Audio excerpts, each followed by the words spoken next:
ఆయన మానసికంగా బాగలేకపోవడం వలన మరి దేని వలన అర్థం కావట్లేదు. కానీ ఈయన మొత్తానికైతే చాలా సిరిసిల్ల ప్రజల పట్ల మాత్రం చాలా ఒక కర్కోశకంగా వ్యవహరిస్తున్నటువంటి పరిస్థితి కనబడతా ఉన్నది. ఇంకా చాలా ఉన్నాయి. ఆయన మీద పెట్టినటువంటి అలా భార్య పెట్టినటువంటి కేసు చూస్తే రోమాలు నిక్కపొడుస్తాయి. సరే, అది సుప్రీంకోర్టులో సెటిల్ అయింది, వాళ్ళు మ్యూచువల్ అండర్స్టాండింగ్ చేసుకొని విడాకులు తీసుకున్నారు, ఇదంతా సరే ఆయన పర్సనల్ లైఫే కావచ్చు. కానీ పర్సనల్ లైఫ్లో డిస్టర్బెన్స్లో ఉన్నటువంటి కలెక్టర్ గారు ఆ అక్కసునో లేకపోతే ఆ డిస్టర్బెన్స్ తోటో దాంతోటో ఇటు ప్రజల మీద ఒక మూర్ఖంగా వ్యవహరిస్తే ఎలా ఉంటుంది అనేది మాత్రం ఇప్పుడు సిరిసిల్ల ప్రజలు చూస్తూ ఉన్నారు. అయినా మరి మెంటల్గా డిస్టర్బ్ అయ్యింది కాబట్టి ఆ డిస్టర్బెన్స్లోనే ఇప్పుడు ఈ మొత్తము సిరిసిల్ల కలెక్టర్ సిరిసిల్ల ప్రజల మీద, సిరిసిల్ల జిల్లా ప్రజల మీద ఆయన పైత్యాన్ని మొత్తం చూపిస్తున్నట్టుగా కనపడతాం. అంతేకాదు ఇక చూడండి, ఈ వార్తలు చెప్పినటువంటి వాళ్ళ మీద కేసులు కూడా పెట్టిస్తా ఉన్నాడు. దౌర్జన్యాన్ని ప్రశ్నిస్తే కేసులు పెడుతున్నాడు.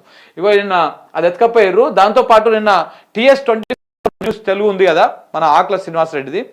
సో ఆ అన్న ఛానల్ మీదకి వెళ్ళి అక్కడ మహిళా ఉద్యోగులతోని అసభ్యంగా ప్రవర్తిస్తూ ఇట్లా రకరకాలుగా ఇబ్బందులకు గురి చేస్తూ మీ సారేడున్నాడు, కలెక్టర్ మీదనే వార్తలు రాస్తాడా, ఎన్కౌంటర్ చేసేస్తామని చెప్పేసి బెదిరించేటువంటి కార్యక్రమం కూడా చేస్తున్నారు అన్నమాట. చాలా మంది మీద కేసులు ఇప్పటికే దాని మీద కలెక్టర్ వ్యవహారం మీద ఏవైతే తొలగించారో ఆ కలెక్టర్ వ్యవహారం మీద ట్వీట్లు వేసినటువంటి వాళ్ళ మీద కూడా కేసులు పెడతా ఉన్నాడు ఇదే కలెక్టర్.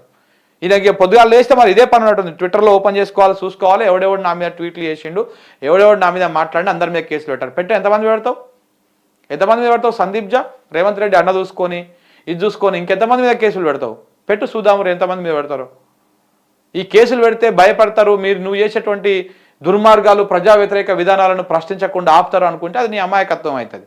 అంతకుమించి ఇంకొకటి ఏమి ఉండదు. కలెక్టర్ అయితే నువ్వు ఆకాశంలోకి ఏమి పడలే, జిల్లా మెజిస్ట్రేట్ కావచ్చు, నీకు గౌరవమైనటువంటి పదవి ఉండొచ్చు, నువ్వు జిల్లాకి సుపీరియర్ కావచ్చు. కానీ ప్రజలకు మంచి చేయనప్పుడు, ప్రజా వ్యతిరేక విధానాలు తీసుకుంటున్నప్పుడు, ప్రజలను ఇబ్బందులకు గురి చేస్తున్నప్పుడు బాజాప్తా నిన్ను ప్రశ్నిస్తారు, బాజాప్తా